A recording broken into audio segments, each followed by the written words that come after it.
In every conversation, every relationship, every game, someone is being played. But do you know how? We move through life believing our choices are our own, that our thoughts are sacred and untouchable. We trust the narratives we are told, especially by those we hold dear. Your partner, your friend, your colleague, even your family.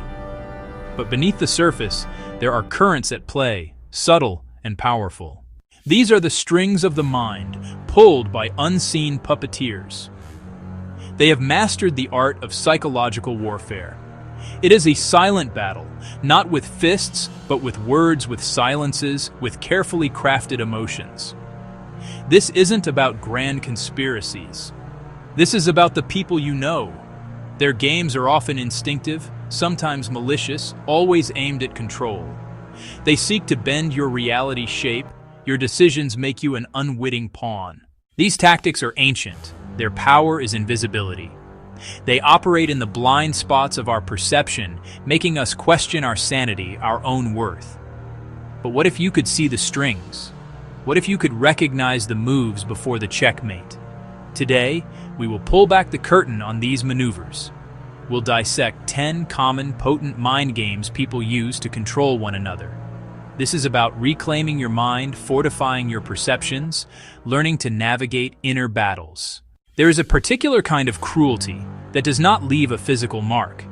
It is a poison for the soul, a slow erosion of the self. We call it gaslighting.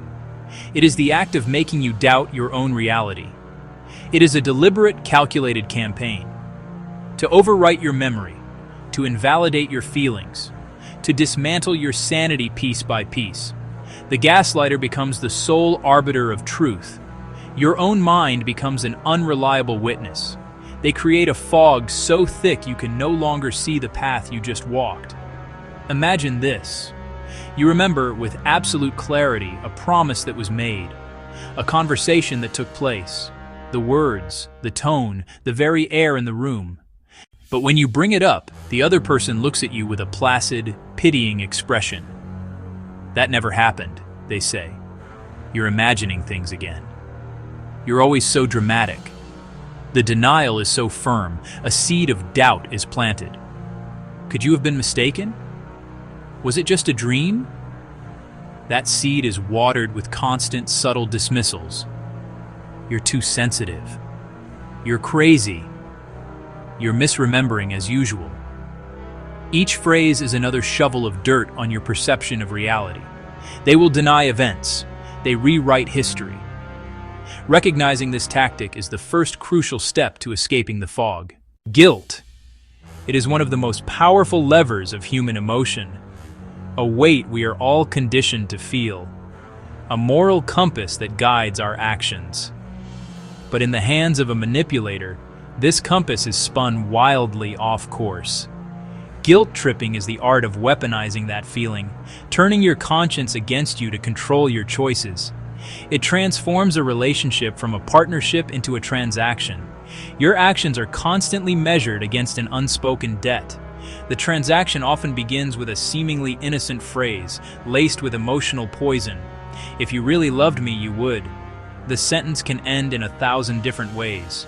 Your love, your loyalty, your very decency are on trial. The guilt tripper paints themselves as the victim and casts you as the cause of their suffering. Don't worry about me, I'll just sit here alone while you go out and have fun.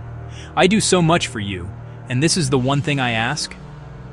They bypass reason and aim straight for your emotional core, making you feel selfish, ungrateful, obligated.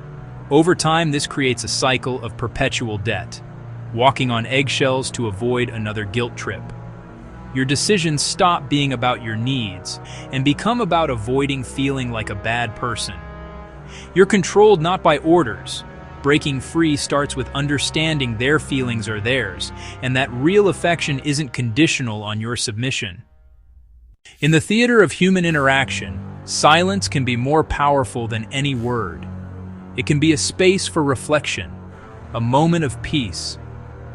But when wielded as a weapon, it becomes a suffocating void. The silent treatment is not the absence of communication. It is the communication of absence. It is a deliberate, punitive act of emotional withholding, designed to punish, to isolate, to force compliance. It is a declaration that you are not worthy of a response. The game begins when a line is crossed. Instead of discussion, there is a sudden and complete withdrawal. Texts go unanswered, calls are ignored. In the same room, you become invisible. The air grows thick with unspoken anger. You are left to navigate alone. The silence is a wall, built brick by their refusal to engage. You are left on the outside, desperate for a way back in. This tactic preys on a fundamental human fear: abandonment. It creates frantic anxiety, a desperate need to fix the unspoken problem. The manipulator holds all the power. They are the gatekeeper of connection. What did I do wrong? Are they going to leave me? You apologize, even when you believe you did nothing wrong. Once communication is restored, the message is clear. Compliance is the price of presence. Chapter 4. The music returns, now a sweeping, romantic, almost overwhelmingly beautiful orchestral piece. It feels intoxicating. It begins like a fairy tale, a whirlwind of affection, attention, and adoration so intense it feels like destiny. This is love bombing. They shower you with gifts, compliments, and promises of a shared future, to lower your defenses and hook you quickly and deeply. The love bomber is creating a powerful emotional anchor. The beautiful music abruptly cuts out, replaced by a low, sinister, droning sound. The clock tick returns, faster now. Then, the switch. As soon as they feel you are securely attached, the love bombing stops. The intense focus on you is replaced by indifference or criticism. The sudden withdrawal is jarring and painful. You are left in a state of confusion and panic, wondering what you did to lose this perfect love. You become desperate to get back to that initial golden period, that intoxicating high. This is where the control truly begins. The manipulator now has you exactly where they want you, insecure, anxious, and willing to do anything to regain their affection. They may offer small glimpses of the old adoration, a brief return to the love bombing, to keep you hooked, a process known as intermittent reinforcement. You are now trapped in a cycle of chasing that initial high, a high that was manufactured from the very beginning to ensnare you. It was never a fairy tale. It was a beautifully decorated trap. The music is tense and paranoid, with sharp, discordant notes. It feels like a detective thriller, you know. Have you ever been accused of something so out of character, so contrary to your nature, that it left you utterly baffled? Have you ever been blamed for being angry by someone who is shouting, or called dishonest by a person who is actively lying to you? This dizzying, confusing experience has a name: projection. It is a psychological defense mechanism, but in the hands of a manipulator, it becomes a potent offensive weapon. Simply put, projection is the act of taking one's own unacceptable qualities, thoughts, or faults, and attributing them to someone else. The manipulator cannot face their own flaws, their own infidelity, their own anger, their own deceit. So they create a mirror. They look at you, and instead of seeing you, they see a reflection of their own dark side. They then attack that reflection, viciously and relentlessly. The accuser, who is themselves being unfaithful, will suddenly become intensely jealous and suspicious, demanding to know where you have been, checking your phone, accusing you of cheating. The person who is constantly manipulating situations will call you the manipulator. The one who is lazy and unreliable will blame you for not pulling your weight. It is a way for them to offload their own guilt and shame, to cleanse themselves by dirtying you.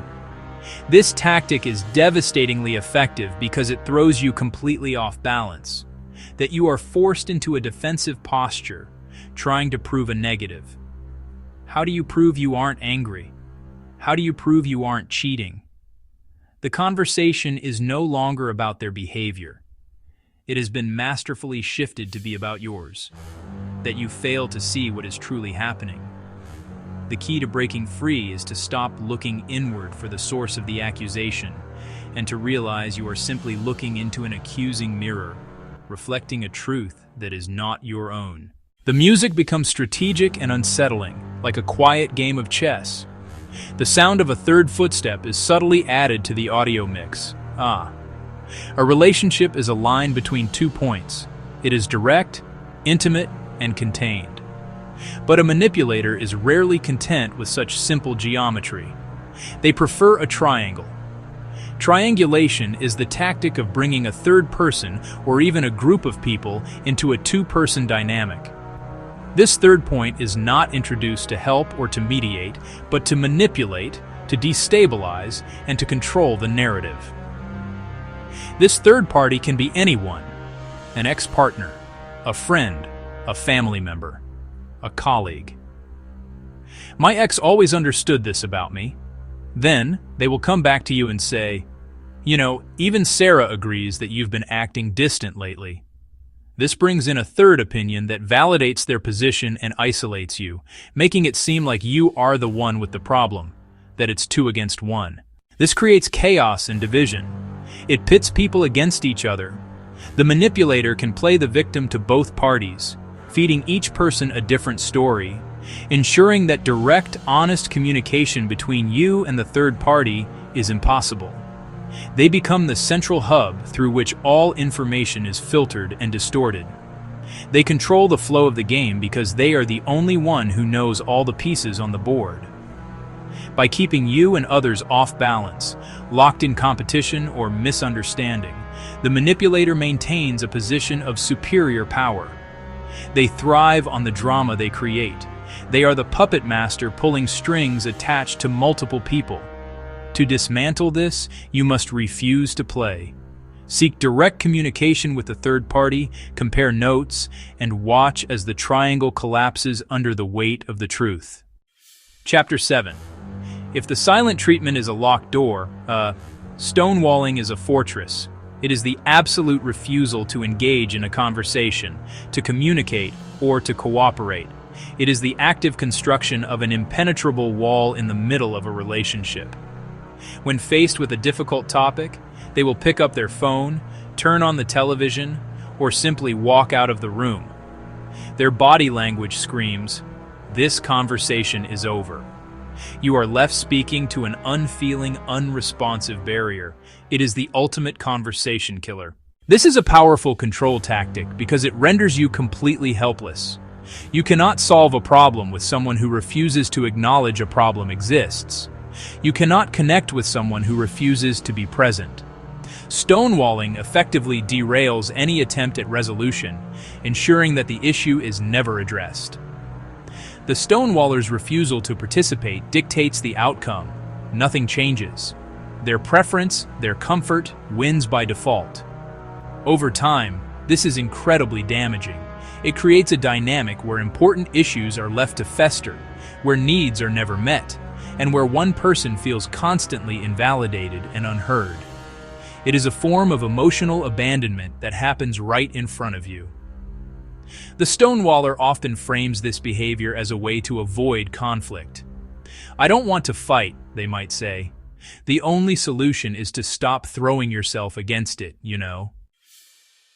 Chapter 8. Imagine you are lost in a forest, starving, and every so often someone from a distance throws you a tiny crumb of bread. It's not enough to sustain you, not enough to lead you out of the woods, but it is just enough to keep you from giving up hope. It is just enough to keep you following them. This is breadcrumbing. It is the act of giving someone small, sporadic, and inconsistent signs of interest to keep them emotionally invested, without any real intention of commitment. A brief, charming conversation that leads nowhere. They are deliberately ambiguous, designed to be just enough to keep you wondering. They give you just enough attention to prevent you from moving on. This tactic keeps you in a state of perpetual anticipation. You analyze every crumb for meaning. You live on the emotional roller coaster of their whims. The brief high of receiving a crumb is followed by the long, anxious low of waiting for the next one. Your emotional state becomes entirely dependent on their sporadic and unpredictable actions. They want to keep you as an option, an ego boost on standby, that they can command your attention with a simple, thoughtless text message. They are not interested in a relationship. They are interested in maintaining your interest. You are being sustained on emotional junk food. The trail of crumbs does not lead to a feast. It leads in circles, keeping you lost in their forest of manipulation. The only way to win is to stop picking up the crumbs, to recognize they will never amount to a meal, and to find your own way out of the woods. Chapter 9. There are games of the mind that are subtle, and then there are those that are overt acts of hostility. Emotional blackmail falls firmly into the latter category. It is a direct and powerful form of manipulation, where someone uses threats, ultimatums, emotional coercion to force you to comply with their demands. It is not a negotiation. It is a hostage situation. The emotional blackmailer uses fear, obligation, guilt as their primary weapons. Their threats can be direct or implied. If you leave me, I'll hurt myself. That places responsibility for their life and safety on your shoulders. The threats can also be aimed at you. If you don't do what I want, I will tell everyone your secret. Do this for me, or this relationship is over. They create a false dichotomy: total submission or catastrophic loss. The blackmailer puts a metaphorical gun to the head of something you value. The relationship, your reputation, your peace, and demands you pay their ransom. This tactic thrives on urgency and crisis, to consult others or to consider your own needs. You act not because you want to, recognizing it for what it is, desperate, dangerous, and unacceptable, is the first step toward disarming the threat and reclaiming your freedom. Chapter 10. Just when you think you have escaped, just when the dust has settled and you are beginning to heal, the pull begins. A message appears. A call comes through. This is hoovering, named after the vacuum cleaner. It is a powerful tactic used by manipulators to suck you back into their orbit. It is not a genuine attempt at reconciliation. It is a calculated effort to regain control. They might contact you under a false pretense. I just heard our song and thought of you. I need to ask you a question about that thing we did. I'm having a really hard time and you're the only one who understands. To get a foot back in the door that you have tried so hard to close. You may experience a new wave of love bombing. Suddenly, they are full of remorse, making grand promises of change. They will paint a beautiful picture of the future you once wanted. This is perhaps the most insidious game of all, because it exploits your own compassion and your memory of the good times. You are tempted to believe them, to give them one more chance. You forget the pain, the confusion, the exhaustion. The Hoover is designed to make you doubt your decision to leave. But it is a trap. The promises are almost always empty. The change is temporary. Once they have successfully sucked you back in, once control is reestablished, the old patterns of manipulation will inevitably return. The cycle will repeat.